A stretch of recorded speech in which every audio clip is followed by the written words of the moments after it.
Hello viewers, আসসালামু আলাইকুম। Welcome to my channel. আমি সাকিব গার্ডেন শেফ থেকে। আর আজকের রেসিপি হচ্ছে রেস্টুরেন্ট স্টাইল তান্দুরি টিক্কা কাবাব।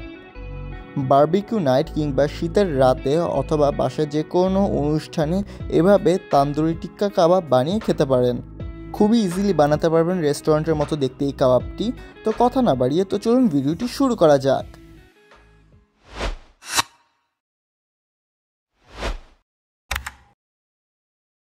তান্দুরি টিক্কা কাবাব বানানোর জন্য ফার্স্টে আমি এখানে চিকেনের ব্রেস্ট পার্ট নিয়ে নিয়েছি। এখানে একটি ব্রয়লার মুরগির 2টি ব্রেস্ট পার্টই আছে অ্যান্ড এগুলোকে আমি কিউব সাইজ করে কেটে নিয়েছি।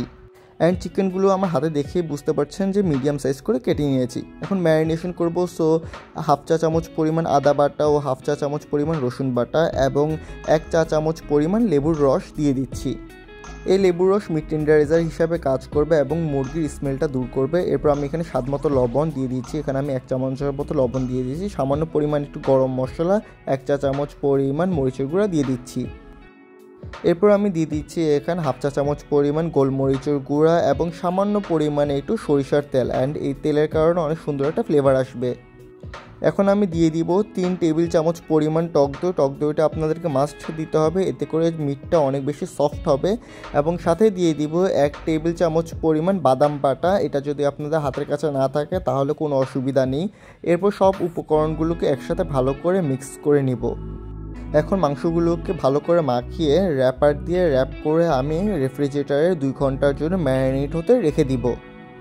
এই ফাঁকে বলে রাখি, আমাদের একটি ফেসবুক পেজ আছে গার্ডেন শেফ নামে। পেজটি অবশ্যই ফলো করে দিবেন এবং এই ভিডিওটি যদি এতক্ষণ ধরে দেখতে থাকেন তাহলে প্লিজ একটি লাইক করে দিবেন এবং চ্যানেলটি সাবস্ক্রাইব করে দিবেন নতুন নতুন ভিডিও দেখার জন্য।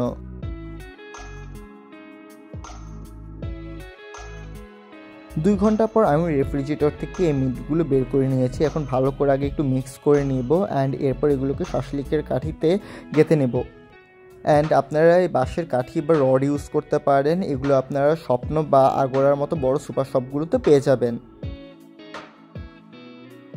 এখন এই চিকেনগুলোকে কাঠিতে গেঁথে নিব। আমি প্রতি কাঠিতে 4 টুকরো করে মুরগির মাংস গেঁথে নিচ্ছি। চিকেনগুলো গাঁথার সময় খেয়াল রাখবেন যেন প্রতিটি পিস এই কাঠিতে একদম ভালো করে আটকে থাকে একটির সাথে আরেকটি। এতে করে যখন গ্রিল করবেন তখন এই চিকেনগুলো খুলে যাবে না। দেখতেই পাচ্ছেন ভিডিওতে আমি কিভাবে চিকেনগুলোকে কাঠিতে গেঁথে নিয়েছি। অ্যান্ড আমার মতো করে যদি কাঠিতে গেঁথে নেন তাহলে গ্রিল করার সময় এই চিকেনগুলো কাঠি থেকে খুলে যাবে না এবং দেখতে খুবই সুন্দর লাগবে খাবার সময়।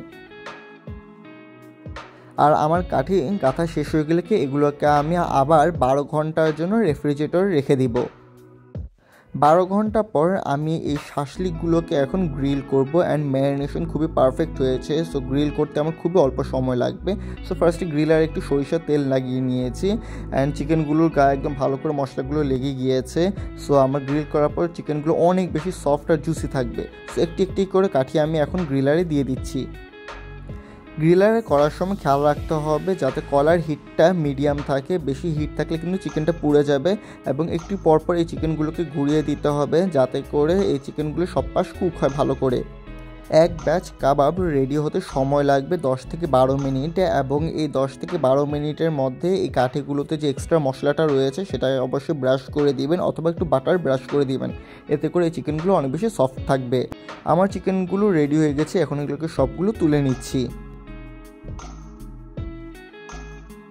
সো রেডি হয়ে গেল আমার restaurant style tandoori tikka kebab. Friends and ফ্যামিলির সাথে এই কাবাবগুলো শেয়ার করবেন এবং ট্রাই করে জানাবেন যে কেমন হয়েছে। আশা করি ভিডিওটি ভালো লেগেছে। ভিডিওটি ভালো লেগে থাকলে লাইক শেয়ার কমেন্ট করতে ভুলবেন না। নতুন নতুন ভিডিও পেতে সাবস্ক্রাইব করে পাশে থেকে বেল আইকনটি বাজিয়ে দিবেন। আর আমাদের সাথে যুক্ত হতে ফেসবুক ইনস্টাগ্রাম পেজের লিঙ্ক ডেসক্রিপশনে দেওয়া থাকবে। দেখা হবে নেক্সট কোনো ভিডিওতে। Till then, good by.